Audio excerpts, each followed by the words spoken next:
ପିଲାମାନେ ସମସ୍ତଙ୍କୁ ମୋର ଏହି ଚ୍ୟାନେଲକୁ ସ୍ୱାଗତ କରୁଛି। ଆଜି ଭିଡିଓରେ ସୁନ୍ଦର ପତ୍ରଟିଏ ଲେଖିବା ଯାହାର ବିଷୟବସ୍ତୁ ରହିଛି ବଡ଼ଦିନ ଛୁଟି କିପରି କଟାଇଲ ବର୍ଣ୍ଣନା କରି ସାଙ୍ଗ ନିକଟକୁ ପତ୍ରଟିଏ ଲେଖ। ପିଲାମାନେ ପତ୍ର ଲେଖିଲା ବେଳେ ଡାହାଣ ପଟ ଉପରେ ସ୍ଥାନର ନାମ ଆଉ ତାରିଖ ନିଶ୍ଚିତ ଭାବରେ ଲେଖିବ। ତାପରେ ବାମ ପଟେ ପ୍ରିୟର ତୁମେମାନେ ନିଜ ନିଜର ସାଙ୍ଗର ନାମ ଲେଖିବ। ମୋର ଶୁଭେଚ୍ଛା ନେବୁ। ମଉସା ମାଉସୀଙ୍କୁ ମୋର ପ୍ରଣାମ ଜଣାଇଦେବୁ। ଶୁଭମକୁ ମୋର ସ୍ନେହାଶିଷ ଜଣାଉଛି। ଗତକାଲି ତୋର ଚିଠି ପାଇଲି। ତୁ ଜାଣିବାକୁ ଚାହୁଁଛୁ ଯେ ମୁଁ ବଡ଼ଦିନ ଛୁଟି କିପରି କଟାଇଲି ତାହା ନିମ୍ନରେ ବର୍ଣ୍ଣନା କରିଛି। ଡିସେମ୍ବର ମାସ 22 ତାରିଖରୁ ଜାନୁଆରୀ 3 ତାରିଖ ପର୍ଯ୍ୟନ୍ତ ଆମ ସ୍କୁଲରେ ବଡ଼ଦିନ ଛୁଟି ଦିଆଯାଇଥିଲା। ସବୁ ବର୍ଷ ଠାରୁ ଏ ବର୍ଷ ବଡ଼ଦିନ ଛୁଟିରେ ମୁଁ ବହୁତ ମଜା କଲି। ଡିସେମ୍ବର ମାସ 25 ତାରିଖ ପୂର୍ବ ଦିନ ଆମେ ଗାଁର କିଛି ପିଲା ମିଶି ଗାଁ ପଡ଼ିଆରେ ଏକ ବିରାଟ ସାନ୍ତା କ୍ଲଜ ତିଆରି କରିଥିଲୁ।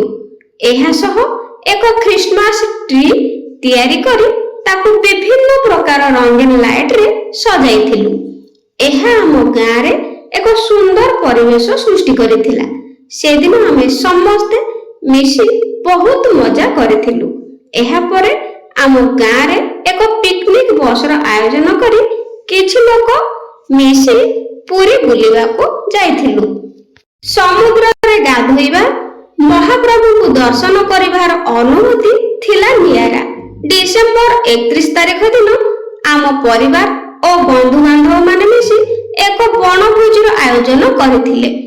ଏହି 12 ଦିନ ଛୁଟି ମଧ୍ୟରେ ଏତେ ମଜା ହେବ ମୁଁ କେବେ ଆଗରୁ ଭାବିନଥିଲି। ତୋର ବଡ଼ଦିନ ଛୁଟି କିପରି କଟିଲା ଚିଠି ମାଧ୍ୟମରେ ମୋତେ ଜଣାଇବୁ। ଆମେମାନେ ଏଠାରେ ଭଲରେ ଅଛୁ। ଆଶା କରେ ତୁମେମାନେ ସେଠାରେ ଭଲରେ ଥିବ। ଚିଠି ପାଇ ଚିଠି ଦେବୁ। ଇତି ତୋର ପ୍ରିୟ ସାଙ୍ଗ ମାନସ। ପତ୍ର ଶେଷରେ ଠିକଣା ଲେଖାଯିବ। ବାମ ପଟେ ପ୍ରେରକ ଆଉ ଡାହାଣ ପଟେ ପ୍ରାପକ। ଶ୍ରୀ ମାନସ ମହାପାତ୍ର, ଗ୍ରାମ ପୋଷ୍ଟ ସାଲପଡ଼ା, ଭାୟା ସାଲପଡ଼ା, ଜିଲ୍ଲା କେନ୍ଦୁଝର, ପିନ୍ 758020। ତ ପ୍ରାପକ ଶ୍ରୀ ସୌମ୍ୟରଞ୍ଜନ ନାୟକ, ଗ୍ରାମ ପୋଷ୍ଟ ନାରପଡ଼ା, ଭାୟା ଟାଙ୍ଗୀ, ଜିଲ୍ଲା କଟକ, ପିନ୍ 75025। ତ ପିଲାମାନେ ପତ୍ରଟି କେମିତି ଲାଗିଲା କମେଣ୍ଟରେ